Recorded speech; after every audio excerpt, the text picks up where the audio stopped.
Y en verano uno se quema en el mejor sentido, sale afuera, practica deportes y bueno, el sol es tan fuerte que empieza a tomar la piel una tonalidad cobriza y ese tipo de cosas. Es lo que pasó con nuestra siguiente invitada, que está bellísima.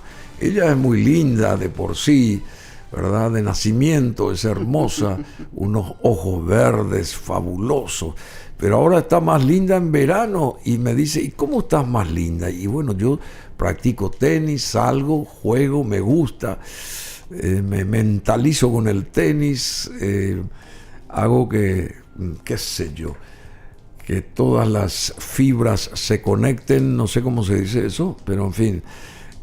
El tenis es importante para vos, Gladys Venegas. ¿Cómo te va? Bienvenida. ¿Cómo Bienvenida, estás? Bruno, sí, muy ¿Por qué? importante. Acércate. Porque... Qué linda estás, che. Gracias, Bruno, muchas gracias. No, en serio. Muchas gracias.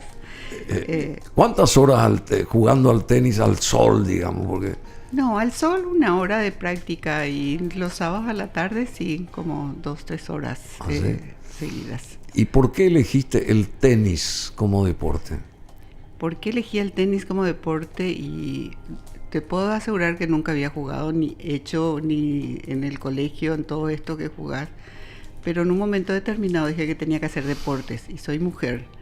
Y encontrar un grupo que a la hora que yo quería jugar, que era a las 6, 7 de la tarde, no había mujeres. Porque a las 6, 7 de la tarde la mayoría de las mujeres tienen que atender a los hijos, los maridos, la cena, todo. Entonces era el deporte Era un poco difícil.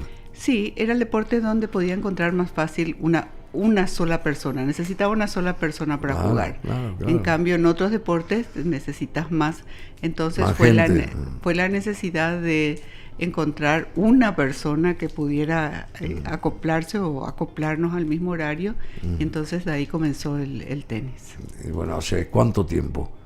20, 30 años. ¿Allá? Pero de hecho que... ¿Y qué es el tenis? ¿Qué representa el tenis? Amén de ser un deporte como tantos otros, pero ¿qué vos aprovechás del tenis, digamos? ¿Qué aprovecho? Me parece un deporte estratégico porque hay que pensar dónde tirar, dónde sacar, cómo responde la otra persona. Es también qué golpeas o qué no golpeas. Y una forma un feedback constante. Es un feedback constante, es estar atento y estar en el aquí y en el ahora, no en el futuro, ¿verdad? Entonces también... En el presente. Y como siempre dicen, el tenis es no solamente las victorias, sino los fracasos. También. Entonces, esa es una expresión de Nadal, donde dice, si uno no pierde, no aprende tampoco. Entonces, es para mí un deporte en el cual uno se encuentra con sus propios temores y con sus propias limitaciones en un momento determinado para aprender a manejar las frustraciones del momento. Pero cuando ganás te sentís feliz. Sí, me siento feliz, pero no me molesta tampoco perder, siempre que no me roben los puntos. ¿Sí? Y se roban a veces los puntos en este deporte. Que sí. Entonces siempre hay los tramposos. Siempre hay tramposos. Siempre está el que busca hacer la trampa. En cualquier juego que haya, sea juego de cartas, juego de esto, siempre está el tramposo. Bueno, entonces, el que quiere ganar a toda costa. Entonces,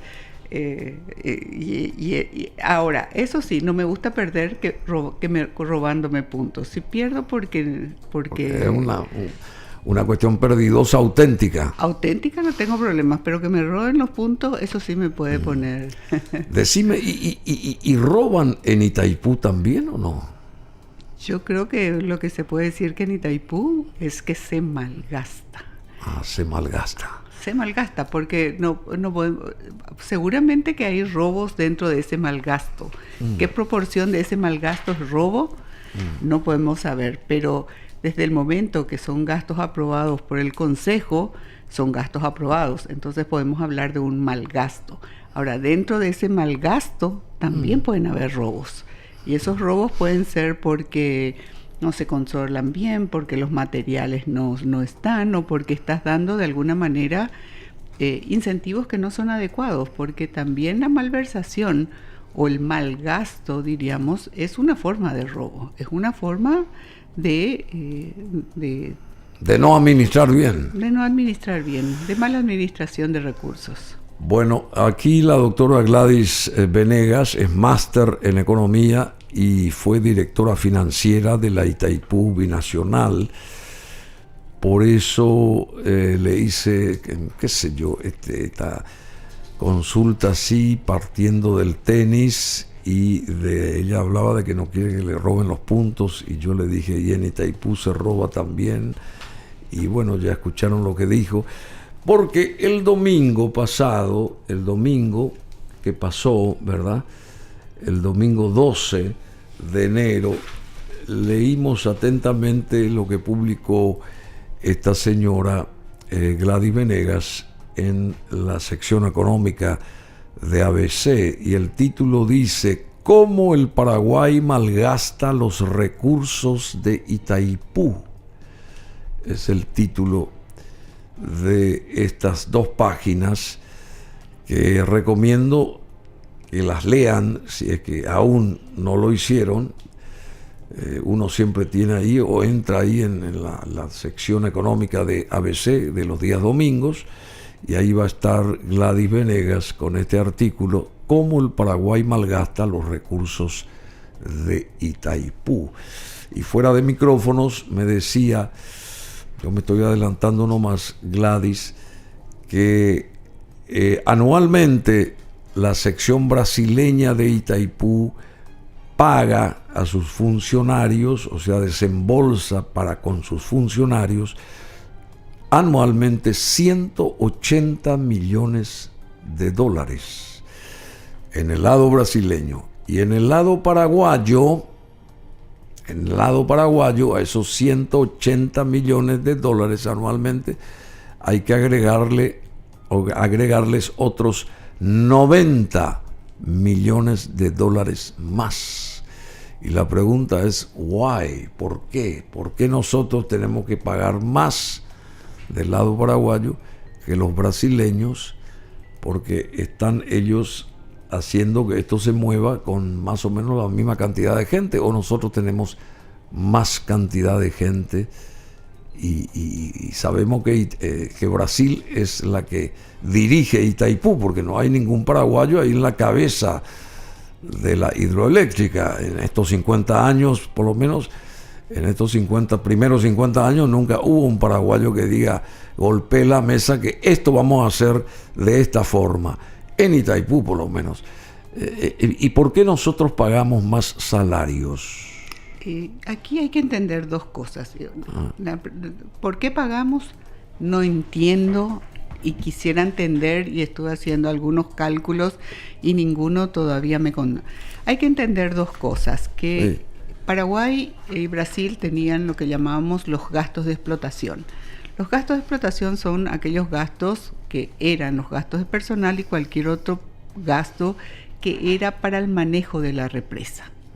Pero posteriormente, por lo que yo le llamo, para calzar una tarifa fija, no quiero complicar ahí porque quiero hablar de gastos, se crearon los gastos sociales.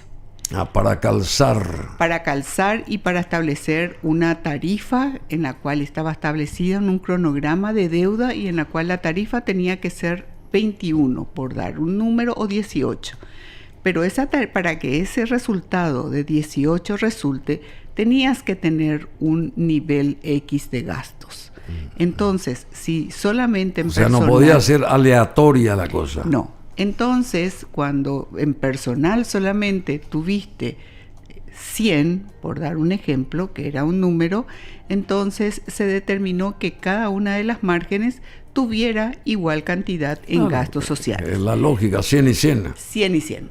La lógica fue de que Brasil, y eso se nota hasta el 2016, Brasil y Paraguay tenían la misma cantidad asignada para gastos de personal y para lo que llamamos gastos sociales. Es decir, ambos gastaban la misma cantidad en los mismos conceptos. Pero ¿qué pasa? Hasta ahí es lógico también, hasta ahí es lógico. Hasta ahí es lógico porque estamos diciendo tenemos tanto, claro, igualdad de condiciones. Pero a partir del 2018 se empieza a notar un cambio. A ver, ¿cuál fue? El primer cambio es que Brasil empieza a gastar menos en personal Por lo tanto, le sobra más para gastos sociales. Claro, porque es porque si ambos tenemos 500, vamos a decir, gastamos 250. En un momento determinado Brasil dice, no, yo voy a gastar de 200 que gastaba, voy a gastar solamente 180 y estos 20 que me sobran voy a gastar en gastos sociales. Entonces, la política de Brasil... ¿Y gastos sociales para Brasil es qué? Gastos sociales, nuestros gastos sociales, Sí. los mismos gastos sociales, los mismos. el mismo concepto en el cual ellos determinan en qué tipo de proyectos van a invertir. Normalmente ellos invierten mucho en lo que serían gastos medio socioambientales que están en ese momento. Entonces ellos dicen, nosotros vamos a gastar menos en salario y más en gastos socioambientales. Ese nombre sería más correcto que gastos sociales, ¿verdad? Nosotros Socioambientales, sí. Socioambientales, porque así aparece también en los documentos de tipo. Después de esto, a partir del 2018, Brasil va disminuyendo Su cantidad de gastos de personal. Y llega ¿Y por qué? Porque disminuyó de por sí, hubo una regla. Yo creo que ellos, dándose cuenta de que el acuerdo y que los gastos los gastos sociales tenían una fecha de vencimiento que era el 2023, entonces ellos ya fueron ajustando su estructura administrativa y fueron achicándose en personal, y todo lo que les sobraba, porque también hay una fuerte crítica en el lado brasileño, de parte de los brasileños, de qué es lo que se gasta en gastos socioambientales. Entonces ellos empezaron a gastar menos en salario y más en personal, y más en gastos sociales. ¿Cuál es la situación en Paraguay? Y llegaron al punto, para darte una idea, de que en el 2024 el presupuesto es de 180 millones en de dólares en personal, pero 870 millones en gastos sociales. 870 millones en gastos sociales. O sea, del lado brasileño. Claro, o sea, lo que ellos están diciendo es, nosotros estamos invirtiendo este dinero, no estamos simplemente gastando en salarios. ¿Qué pasa en Paraguay? En Paraguay, en principio, que empiezan en el 2018 también, de 265 millones, que era el nivel, van bajando a 240, 230, algo así, pero en el 2023 y 2024 volvieron a aumentar, y en el 2024 llegaron a casi 270 millones de dólares. ¿Qué significa gastar 270 millones? Es muchísimo. Muchísimo por un lado, pero por el otro lado eso significa que tenés menos en gastos socioambientales. Claro. Entonces, Paraguay gasta en gastos socioambientales. O sea, gasta todo. Gasta 780 y Brasil gasta 890. Es decir, lo que nosotros vemos, y simplemente por esos números, y eso sin mirar qué tipo de proyectos son, nada, solamente mirando números, es el mal gasto, porque estoy gastando en personal, estoy gastando en salarios. Y si esa diferencia de un año, que serían 90 millones de dólares, yo dije, ¿cuánto sería el salario? Lo que se puede hacer con 90 millones. Sí, y dije, pero ¿cuántas personas ingresaron? ¿O a cuánto subió el salario de esas personas? Porque eso es lo que tenemos que ver. Porque ¿en qué se traduce 90 millones de diferencia? Porque si decimos y miramos que Brasil con su eficiencia de 180 está correcto, entonces, ¿por qué nosotros tenemos 90 mil millones más? Entonces, o sea, 90 millones de dólares más en gasto de salario. ¿Qué estamos gastando? ¿Estamos gastando más en nivel salarial? Que es una pregunta. ¿O estamos teniendo más número de empleados? Pero igual no me sale, porque yo digo, ¿cuánto sería el salario de una persona? Son 50 millones al mes. O sea, diluyen esos 90 millones de dólares, no sé a qué bolsillo o hacia qué lugar. O hacia qué lugar y cómo se traduce. Entonces, ¿cuántas personas realmente están percibiendo y cuál es ese nivel de salarios? Pero mirando también lo que se publicó en estos días, del nivel de salario de los funcionarios. Ese es un lindo punto, nivel de salario. Y el nivel de, por ejemplo, los gerentes brasileños, ¿cobran iguales que los gerentes paraguayos, digamos? Yo no sabría decirte eso, no tengo la estructura, no tengo la estructura salarial, pero me vería, ¿verdad?, que en el caso brasilero, que ellos tienen también un mayor costo de vida y por lo tanto los salarios tienen que ser mayores. Pero igual ellos tienen solamente 180 millones. Claro, pero ellos se encuadran dentro de los 180 millones. Claro, entonces yo asumo que dadas las mismas condiciones, ese sería el nivel de salarios que debería regir en Paraguay. Entonces, tendríamos también como el lado brasilero 870 millones de dólares para gastos sociales. 870 millones yo le traduzco en todo el mejoramiento de la ANDE. Diría, tanto estamos hablando de un tren de cercanías que no tiene financiamiento. Ahí tenés el financiamiento rápido, sin costo, solamente con una inversión en un X tiempo. Tenemos el ensanchamiento de la avenida Madame Lynch, que cualquiera que vaya y trate de ir a Villa Elisa a cualquier hora, eso sigue estando en los niveles de los años 50, 60 de Stroessner, porque no hubo nada en todo este periodo de transición. Y podemos decir, bueno, eso no es gobierno central. Sí es, porque finalmente, si es del municipio o el no municipio, ahí entra esa planificación de los gastos que vamos a tener y de cómo Itaipú podría contribuir efectivamente al proceso de desarrollo. Miramos, y yo miraba que se contrató un acuerdo de préstamo que se hizo para la capacitación de maestros de 150 millones de dólares. Pero ¿para qué queríamos esos 150 millones si ahí lo tenés en Itaipú? Que te puede dar y te puede. Entonces, para mí... ¿Y quién decide eso? ¿Quién administra, entre comillas, ese tipo de objetivos? ¿Hay que poner aquí porque esto es más beneficioso, o dejar de lado o malgastar, como bien utilizás ese término, porque se nos ocurre a nosotros ahora eso? Es que no tengo idea, pero lo que sí me doy cuenta es que si estoy gastando más en salarios y todo lo demás, hay un clientelismo detrás. Y yo le llamo también, en principio le titulaba el artículo El precio del clientelismo. Es el malgasto que nosotros tenemos dentro de un proceso. Pero ese clientelismo tiene, vamos a decir, tiene también una fecha de caducidad, como yo llamo, porque en el 2027 se tiene que negociar necesariamente, la tarifa tiene que bajar. Y entonces, artificialmente tenemos hoy una tarifa para la ANDE alta. Todos pagamos un precio de electricidad más alto de lo que podríamos hacer. La mayoría de las personas... Lo que podríamos pagar. Sí, la mayoría de las personas no pueden disfrutar, diríamos, de un aire acondicionado a la noche, dormir tranquilos por el costo que eso significa. Es decir, no existe una traducción en eso. Y por el otro lado, esos altos niveles de salarios que generan una economía paralela y generan en una expresión tan de moda, una casta. Sí, claro. Una casta que va haciendo que también todos los precios suban para arriba.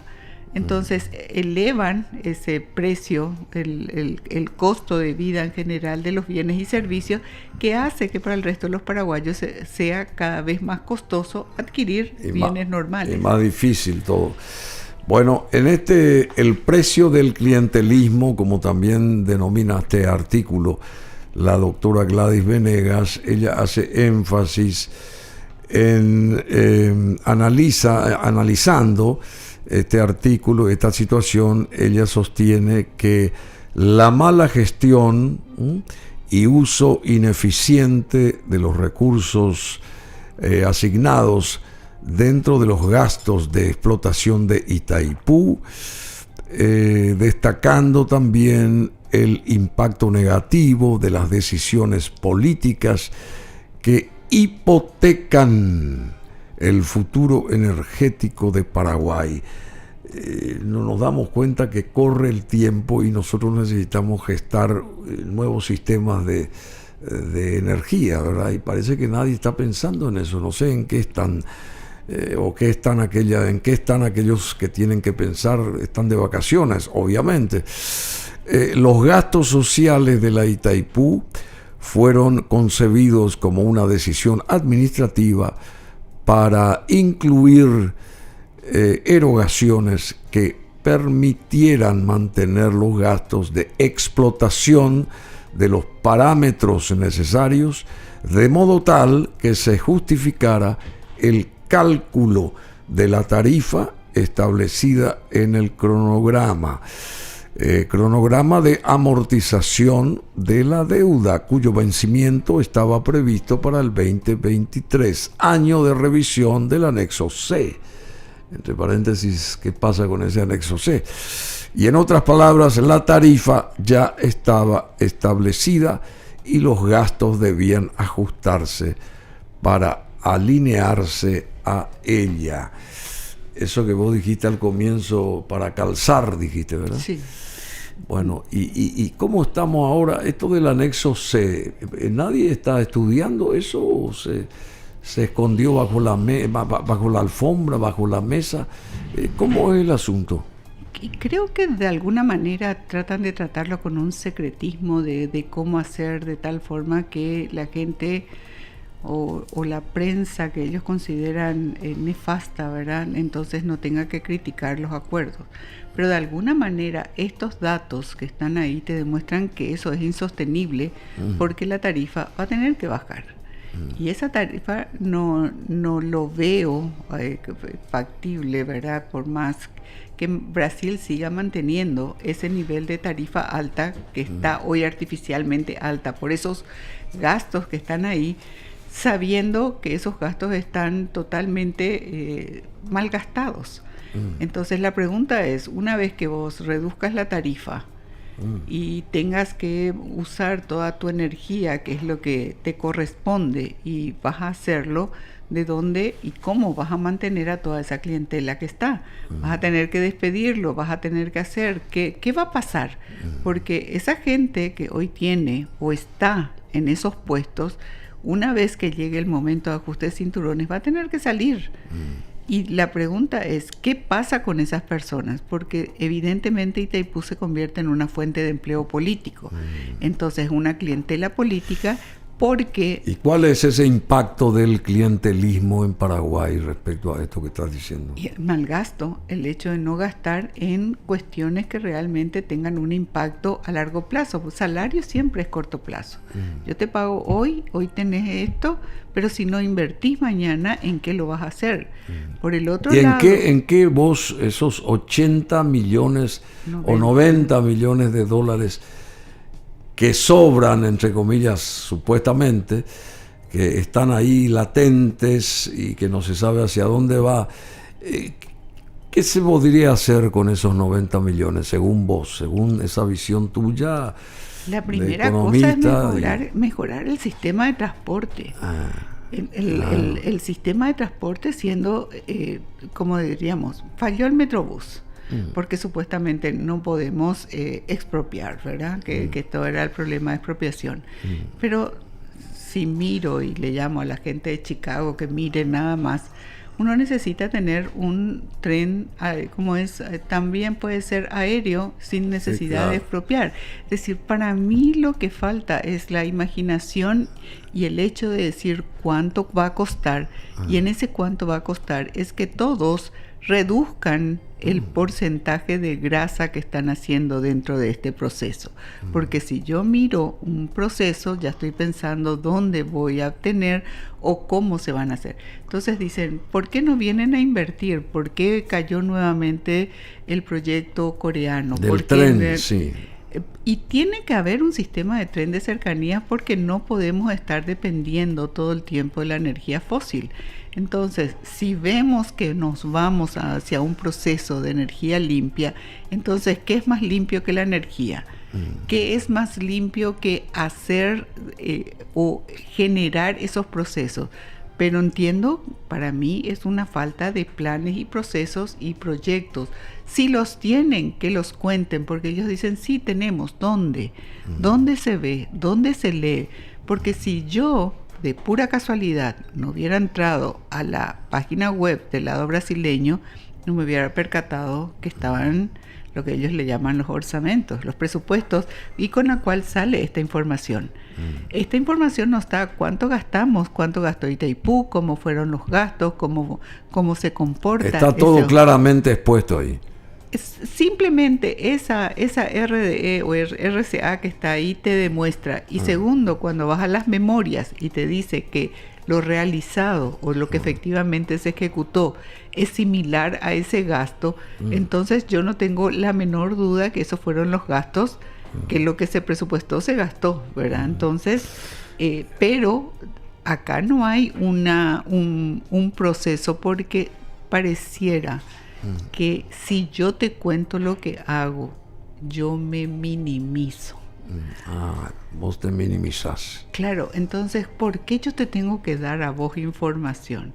No es tu responsabilidad, pareciera, dar información.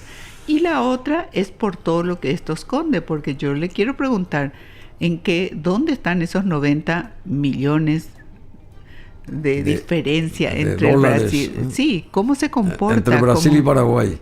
Sí, y de hecho también mirar del año 2024 nomás. Sí, ahora tendría que ser. Y si miramos, todos los años tienen esas diferencias. Se tuvo un sobrante importante que se podía aprovechar mucho mejor, por supuesto. Claro. Porque uno va a República Dominicana, va a Panamá, va a Brasil y ve un mundo totalmente distinto. Y no entiendo porque... No, y la otra cosa que queremos un consorcio APP que bla, bla, la ruta 1 que ellos están sigue siendo el tamaño de la época de Stroessner. O sea, lo que quiero decir es, no voy a decir, voy a llamar del siglo XX, es decir, no hay pasaron 35 años. De la mitad del siglo XX, es decir, no hay una planificación de la mitad del siglo XX a esta mitad. Y entonces podemos hablar a estos 25 años de un nuevo siglo ya. Pero entonces ellos dicen, sí, estamos haciendo la ruta de la leche, sí, son nuevas y están. Pero las personas que trabajan y tienen un empleo, y todos saben que están en el departamento central, no sienten ese mejoramiento. Entonces es ahí donde están las soluciones. La solución tampoco. O sea, ahí deberían estar las soluciones. Sí, y no pasa pero estas están ausentes. Claro, y no pasa por el aumento de la chipa, como decía la ministra. Bueno, Dios mío. Y aquí, en base a la resolución del directorio ejecutivo de la Itaipú del lado brasileño, de donde sacó todos estos datos también. Debería estar también en el lado paraguayo. Gladys Velázquez, y acá no hay esto. No existe. No, en la página web no está. Yo la encontré. En el lado brasileño. Sí, y esa es una cuestión de transparencia. Entonces te imaginas que acá debería de haberse hecho de igual forma, pero no existe. No está. Bueno, un anexo de la resolución del directorio ejecutivo RDE de 088/2024 de Itaipú Binacional.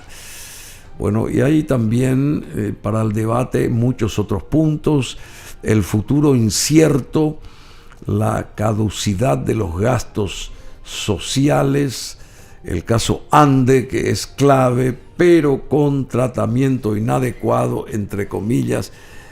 La ANDE sigue siendo una caja de Pandora, ¿verdad? Que ni siquiera se la puede abrir porque...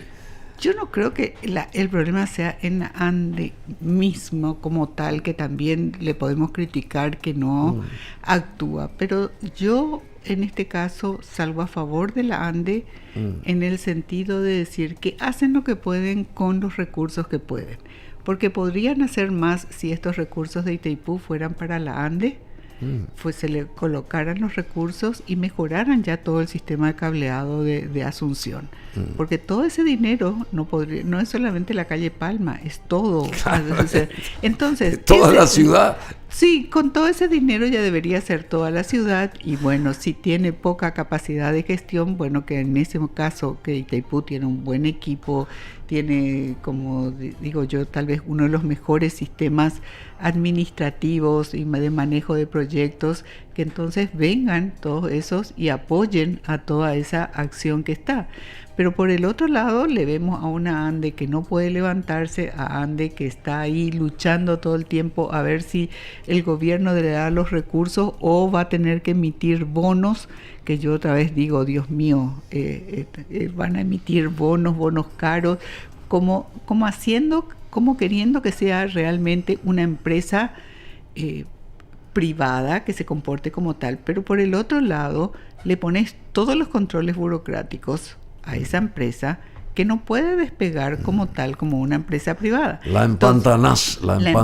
Por eso yo digo que es un comportamiento, que es un tratamiento bastardo. La expresión es fuerte, es todo, pero es inadecuada, porque le exigís que te hagan transferencias gubernamentales, pero no le permitís que lo que ellos ganan reinviertan en lo que ellos necesitan. Es decir, hay un sinceramiento también, independientemente de que sea ineficiente, pero no le damos las herramientas para que efectivamente sea la empresa que debe ser y que dentro de todo es la única empresa paraguaya eficiente, porque si le miras a Petropar, si le miras a Copaco, si le miras a ESAP que está por ahí, entonces ahí la ANDE brilla de por sí sola.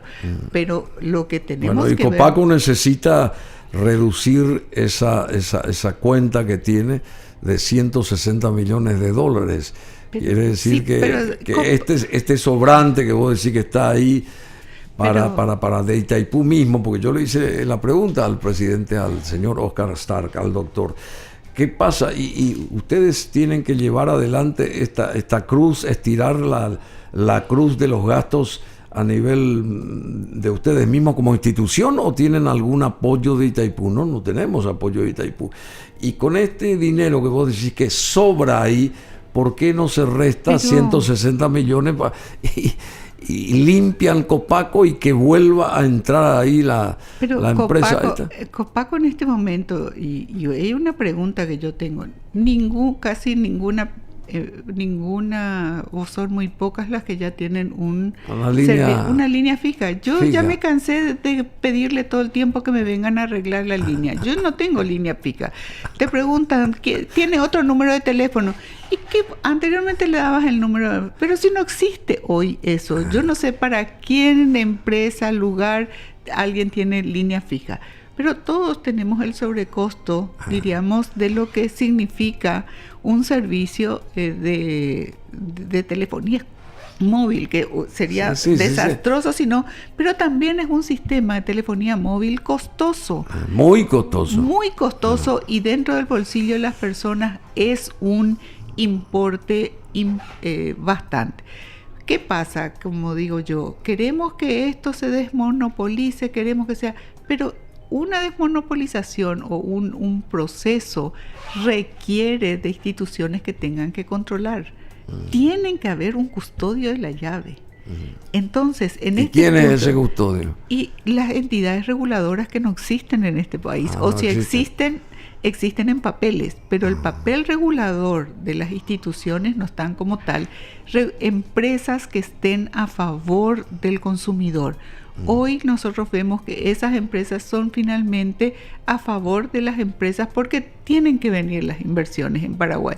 Tenemos que hacer amigables y sea el precio, no a favor del consumidor. Creo que esa también es una línea de discurso que tienen que cambiar. Es a favor del consumidor, es a favor de la gente. Y si miramos la Comisión Europea y todo lo demás, nosotros vemos de que ahí hay una defensa o hay un interés en defender. De lo contrario, siempre el pez grande se va a comer al pez chico. Y el proceso en esto es que estás haciendo gente que cada vez esté más endeudada y no tenga capacidad para alimentarse bien. Al no alimentarse bien te vas con problemas de salud, de nutrición, etcétera, y te vas al hospital que tampoco funciona. Entonces, pero ese enfoque de desarrollo no lo tiene el gobierno. No existe, no se lo ve. ¿Cuál es? Al gobierno no se lo ve, no se lo siente. No, no hay. Bueno, pero ahora está viajando otra vez el gobierno. Se va a Washington, a Panamá y a Suiza. Y bueno, que disfrute. Bueno, la Itaipú transfirió 549 millones de dólares al país por el anexo C. La binacional transfiere periódicamente recursos al Tesoro por varios conceptos. La cifra del 2024 es de 3% superior a la del año 2023 y esa cifra rondaría, qué sé yo, estuvo cerca de los 13.573.200 millones de dólares, cuando se llegaron a transferir los 535 millones. A ver. Sí, justamente. ¿Cómo descifras esto? No, la cifra esta que se llega a transferir, estos no son gastos sociales. Estos son royalties y cesión de energía. Esto es la venta de energía. Entonces, cuando dice transfirió, en realidad lo que se puede decir es el Paraguay le vendió a Itaipú tanto. Esa sería la traducción precisa. Entonces le vendió a Itaipú la cifra de 13 millones de dólares, que cuando 13.573.200 en el año 2023. Bueno, y esa suma, cuando decimos Itaipú transfirió, realmente lo que decimos es Itaipú le vendió al Paraguay o Itaipú le pagó al Paraguay. Esa es la expresión correcta, no es que le transfiere. ¿Por qué? Porque tiene una porción de lo que serían los royalties y otra la cesión de energía. Sí, decime royalty sería el precio de venta. Decime, para ir concluyendo, esto es tan interesante cada vez que te aproximas acá a hablar de este tema, por ejemplo, ¿dónde estamos parados nosotros hoy respecto a Itaipú? ¿Cómo es la cuestión? ¿Dónde estamos realmente nosotros? Porque por un lado estás anunciando que ya se va a caducar esta historia, esta luna de miel que se tiene por el momento. Y después, ¿qué hacemos? ¿Y qué tenemos que hacer nosotros ya? O ya tuvimos que haber hecho hace rato para recomenzar otro nuevo sistema de generación de energía, digamos. Y yo creo que esa es la pregunta, que cómo lo va a hacer el gobierno, porque ¿Y cuándo va a hacer el gobierno eso? Esto te decía, tiene ¿Quiénes y cuándo? Te decía que el acuerdo actual vence en el 2027, sí. O sea pero es un acuerdo transitorio. ¿Cómo lo vas a arreglar al anexo C? No sé. Pero si vos aplicás el anexo C a lo que tiene que ser y a lo que debe ser, la tarifa va a ser 11, tanto.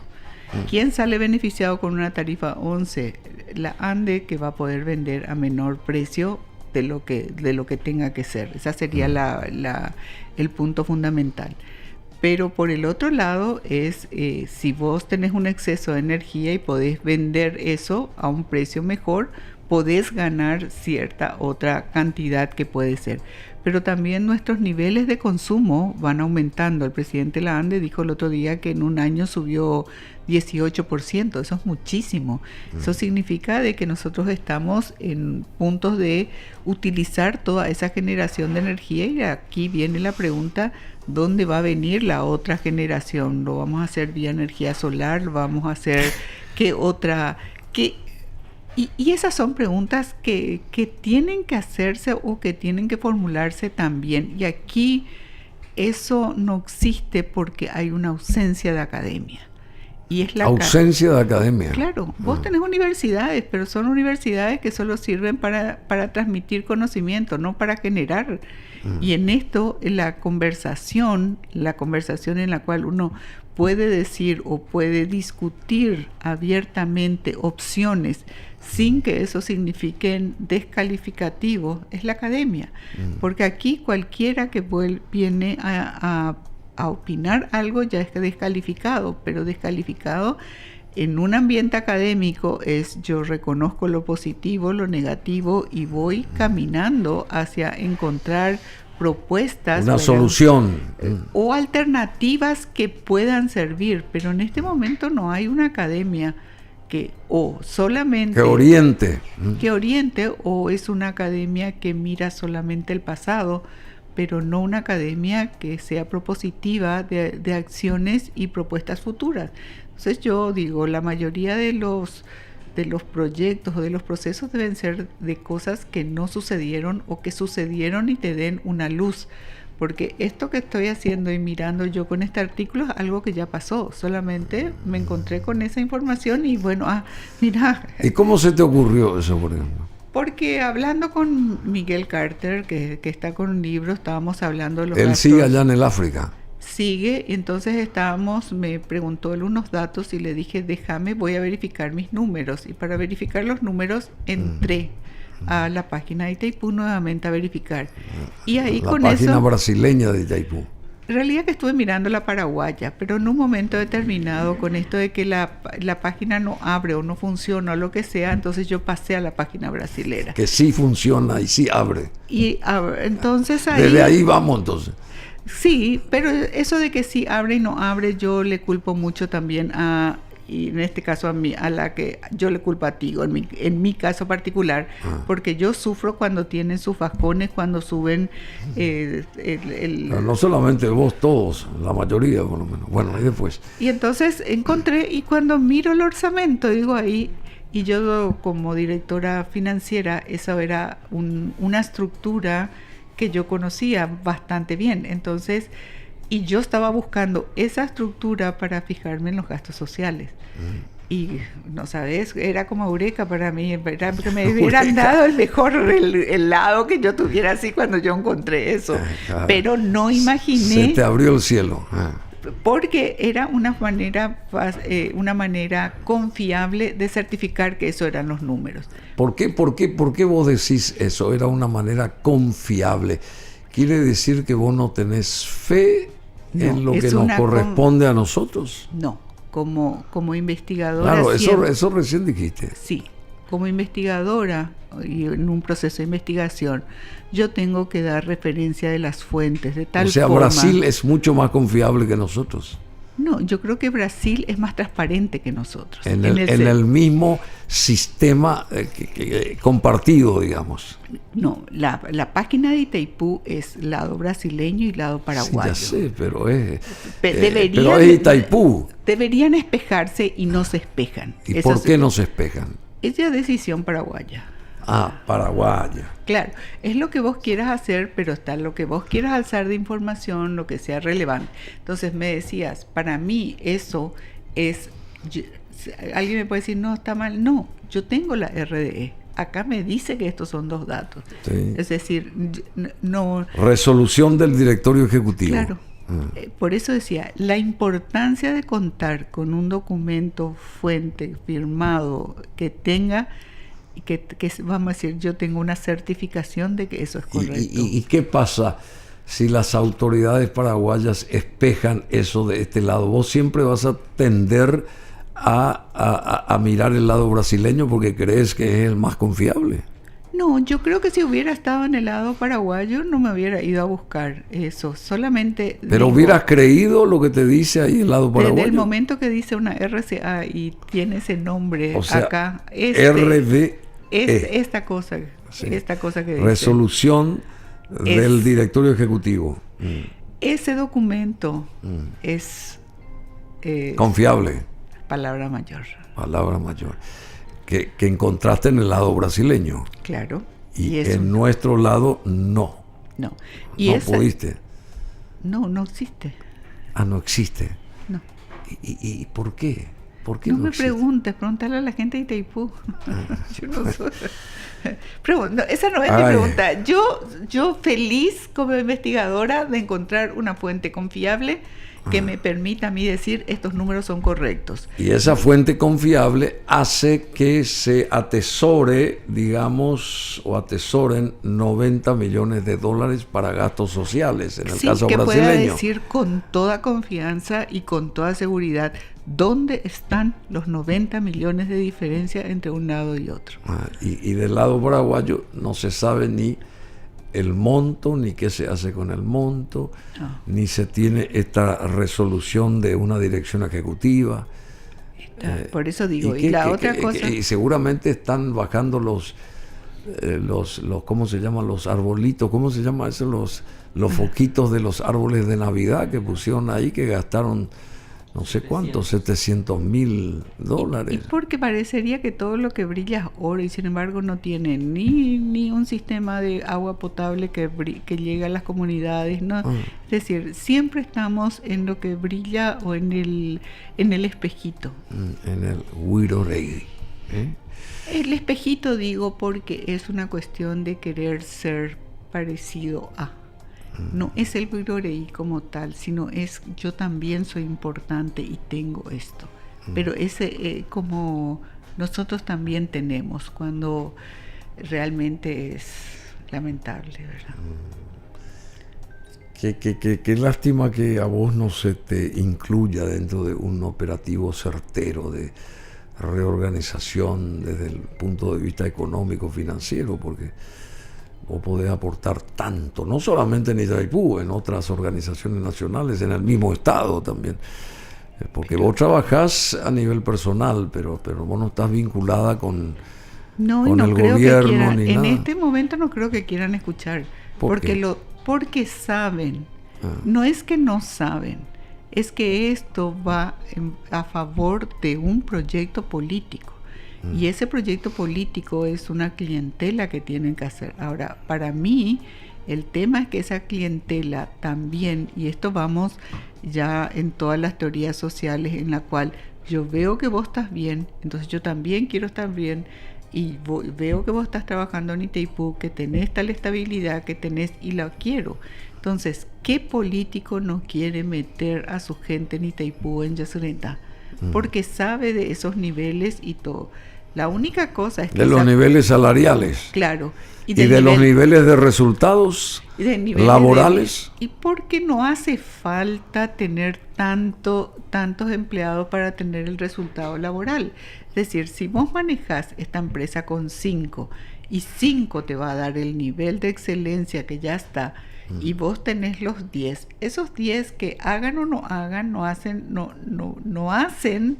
a lo que está, pero esos 10 en lo que gastan, en lo que van, generan un efecto en la sociedad en la cual diríamos nivel de vida, nivel de joda, nivel de todo lo que sea. Entonces corroe todo eso, distrae. Eso corroe, distrae, mancha, y también la discusión real siempre es mira cómo hace eso, mira lo que se gasta, pero no existe una discusión sobre qué tenemos que hacer.